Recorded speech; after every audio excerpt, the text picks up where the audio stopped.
Did you know that the plate of lentils, which many people consider one of the healthiest foods, could actually cause inflammation, fatigue, and even digestive problems in your body?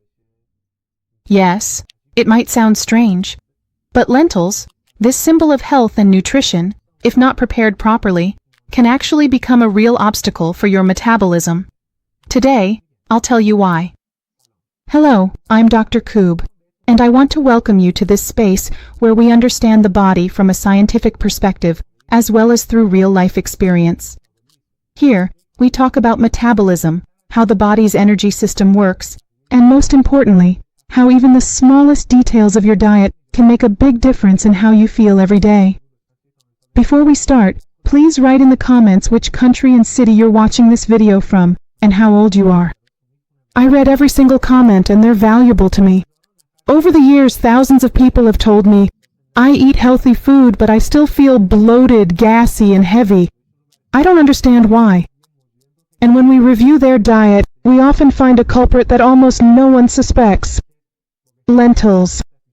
A food consumed with the best intentions, but if not prepared properly, it can upset your digestion, drain your energy, and cause silent inflammation. But don't worry. This video isn't meant to make you stop eating lentils. We're not here to scare you. On the contrary, I want to give you knowledge, because when you understand how your body works, you can eat more intelligently. Today, I'm going to reveal the most common mistakes in preparing and consuming lentils, mistakes that most people make unintentionally, which can negatively affect their health day by day. By the end of this video, you'll know exactly what to do to get the best benefits from lentils without suffering from their negative side effects.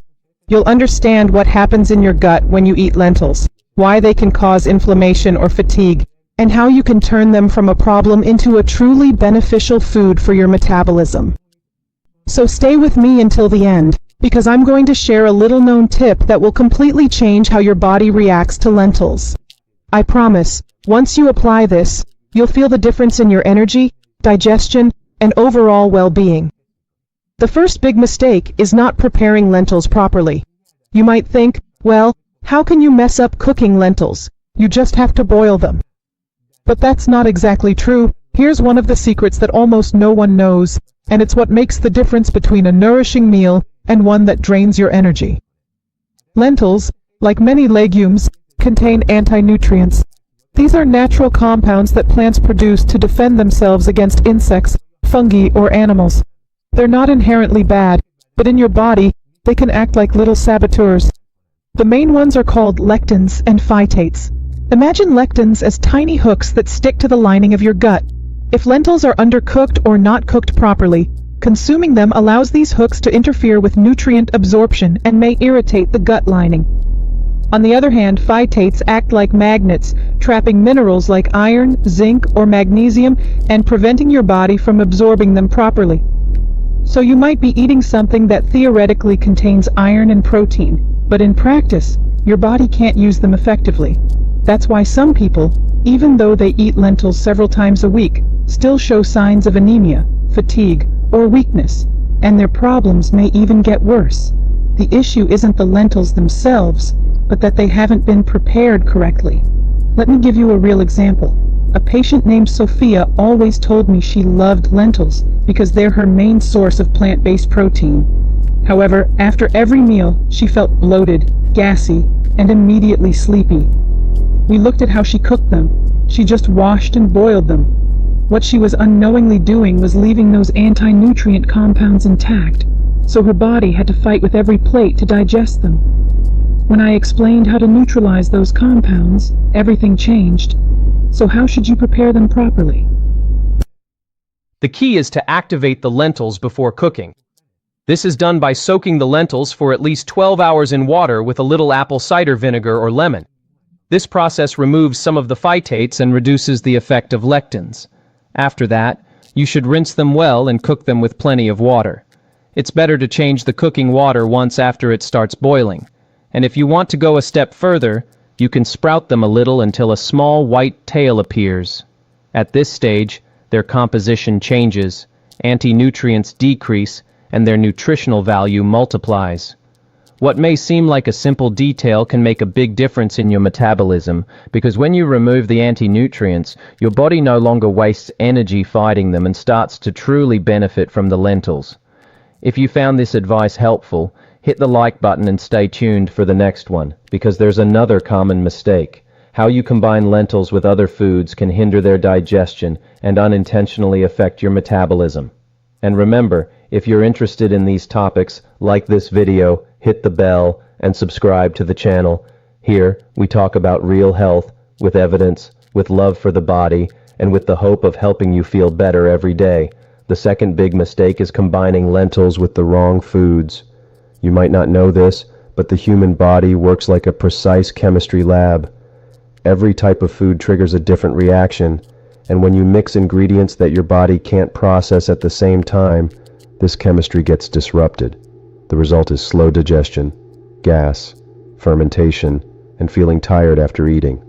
Lentils are an important source of complex carbohydrates and plant proteins, but they require specific conditions for digestion.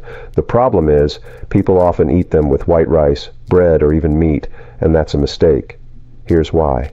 When you combine lentils with refined starches like white rice or bread, you create a heavy glucose load that your body has to manage all at once. This spikes your blood sugar and forces your pancreas to secrete more insulin. If you do this repeatedly, it will eventually affect your metabolism, energy, and even your fat-burning ability. On the other hand, if you combine them with fibrous vegetables like spinach, carrots, zucchini, or broccoli, you help your body absorb glucose more slowly and steadily. Your body works more efficiently, and you feel full for longer.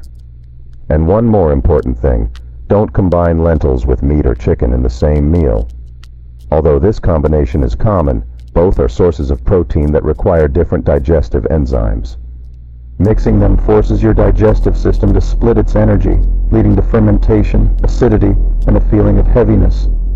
Imagine having two kitchens working at the same time in your stomach, each with different recipes. The result isn't harmony, but digestive chaos. So, if you want to enjoy lentils without affecting your metabolism, eat them as the main dish, but always with fresh or sautéed vegetables, and avoid combining them with bread, rice, or meat in the same meal. I promise you'll feel the difference in your energy levels.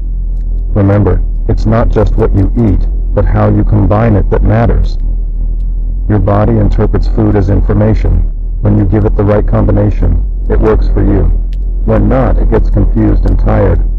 If you found this advice interesting, stay tuned, because the next mistake is even more common and relates to how you cook lentils, a detail many people overlook, which can turn a healthy food into a burden for your metabolism. The third mistake is how you cook lentils. It may seem like a small detail, but the way you prepare lentils determines whether your body digests them easily, or whether they end up causing gas, inflammation, or fatigue. Because even though lentils are a source of plant protein, fiber, and many minerals, if not cooked properly, they become a heavy load for your digestive system. When you cook lentils without soaking, or with too little cooking time, you activate certain enzyme inhibitors and resistant compounds that the human body can't easily break down. These enzymes block the action of other enzymes your body uses to digest proteins, like trypsin and pepsin. So you eat protein but can't use it, and what your body can't digest, it ferments. This fermentation produces gas, inflammation, and imbalance in your gut microbiota, and can even affect your immune system and mood. That's why whenever someone tells me they love lentils but they feel heavy after eating them, I always ask how they're cooking them. There's a simple rule. Lentils need enough time and heat for their resistant compounds to break down. If you only cook them for 20 minutes, it's probably not enough. The ideal method is to soak them for 8 to 12 hours, as we discussed before, and then cook them for at least 45 to 60 minutes on medium heat until they're completely soft. This time allows lectins to deactivate and starches to become more digestible. Don't use baking soda to soften them. Even though it may speed up cooking, it changes their nutritional value and destroys some B vitamins. You can add a small piece of bay leaf during cooking. This naturally helps digestion and reduces gas.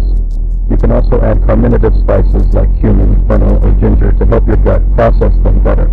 Let me tell you something interesting. In many traditional cultures, lentils were slowly cooked in clay pots for hours. This wasn't by accident. They were unknowingly neutralizing compounds that science today considers problematic. But in modern life, we want to do everything quickly, and this rush comes at the cost of our digestive health. But there's a fourth mistake too. One of the most common mistakes is thinking that lentils are automatically light and always help with weight loss or improving metabolism. And while they are generally nutritious, not all types of lentils and not all preparation methods work the same way. The main issue is the glycemic response and digestion of carbohydrates. Lentils contain complex carbohydrates that, when properly prepared and combined, are released slowly into the blood. This keeps your blood sugar, energy, and satiety stable. But if you prepare them incorrectly, without soaking, combined with flour, with added sugar, or overcooked into a mushy puree, those carbohydrates are digested faster and can cause a blood sugar spike. Imagine your home is calm and ideal, with glucose entering like gentle, steady drops. But with certain combinations or preparations, it arrives like a sudden wave. This wave forces your body to produce more insulin, which can cause inflammation, fat storage, and hunger soon after eating. Another important aspect is the amount you eat. While lentils are healthy, eating too much can also weigh down your digestion and metabolism. The key isn't to eat large amounts, but to eat the right amount, well prepared and combined with vegetables. This ensures you benefit from their protein, fiber, and minerals without suffering from inflammation or blood sugar spikes. So, next time you think lentils are light and you can eat as much as you want, remember it's not just the food itself, but also how you prepare, combine, and portion it that matters. If you follow these principles, lentils will become a true ally for your metabolism, energy, and overall well-being, instead of an obstacle that ruins your results. Thank you for staying with me until the end of the video. If you'd like to see more of me, subscribe right now, and don't forget to like and comment. Watch these videos for more information. Until the next video, goodbye.